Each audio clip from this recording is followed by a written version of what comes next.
Most people watching this broadcast would be of the view that it makes sense to have one law in one nation. That just in principle seems like the right thing to do, which is why it's also a part of the directive principles of our constitution. But it's never been implemented because of the various differences amongst different regions when it comes to laws on marriage, succession, birth, divorce, and various aspects of personal life. Is this the right moment? Is this an attempt by the BJP to try and whip up sentiment around this issue, given that this is one of their major ideological planks ahead of the 2024 elections? And will it become a major rallying factor before the next polls? Because the opposition is clearly split.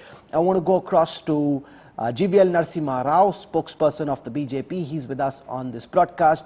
You saw Priyanka Chaturvedi a little while earlier, member of Parliament of the Rajya Sabha, deputy leader of the Uddhav Shiva Sena. Reena Gupta from the Aam Aadmi Party. Varis Pathan has taken out time on Bakrid to join us. I appreciate that. And Sarvanan Annadurai from the DMK is still with us.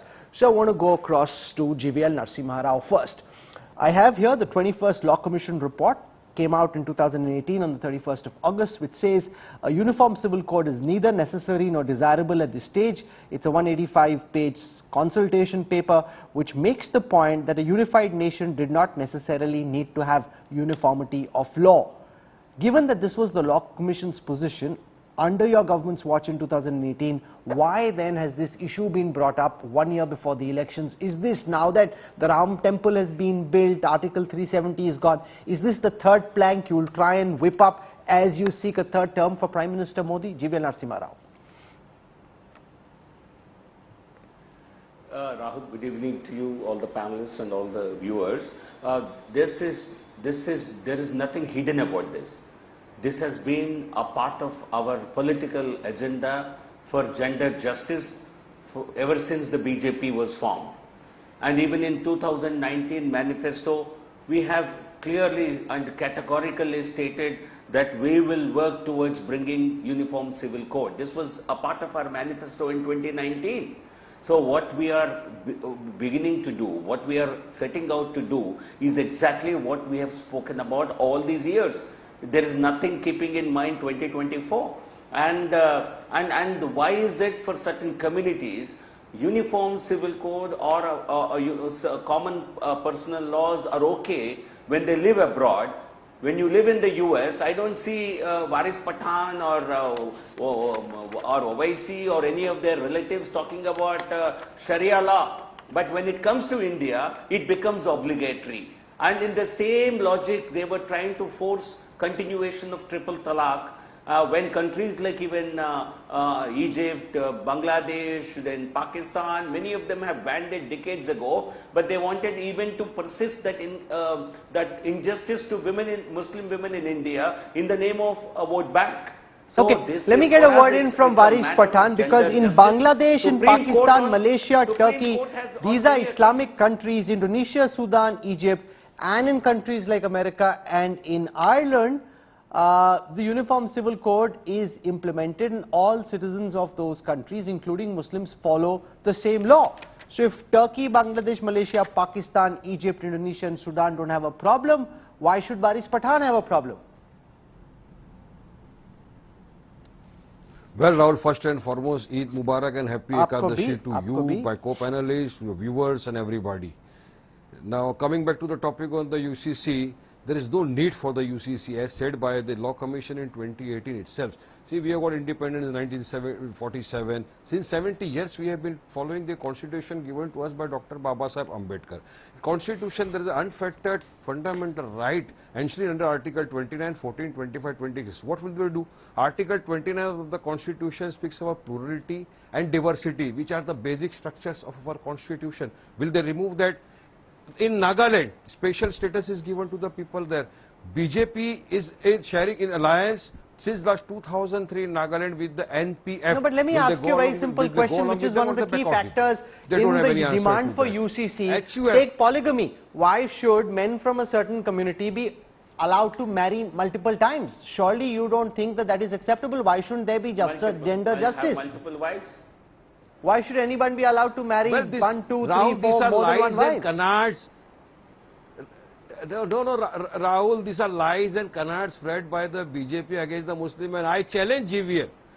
Give me 10 names of Muslim men who have married 4 times. Sir, but it's allowed. It's a question of principle. You don't have. Let me tell you clearly and frankly. It's a question of principle, sir. But why should it be allowed? Principle. Why should it be allowed? Rahul, as principle, let me go a step further. There are my Hindu friends. I know many of our non-Muslim people. There are 2, 3, 4, 5. I don't want to name them. I don't want to say anything about them. There are. One of the film stars got married. But then Hindu law prohibits it. Himself and got married. But they have to follow the law of the land. Hindu law. No, because triple talaq was done away with. It didn't make much of a difference.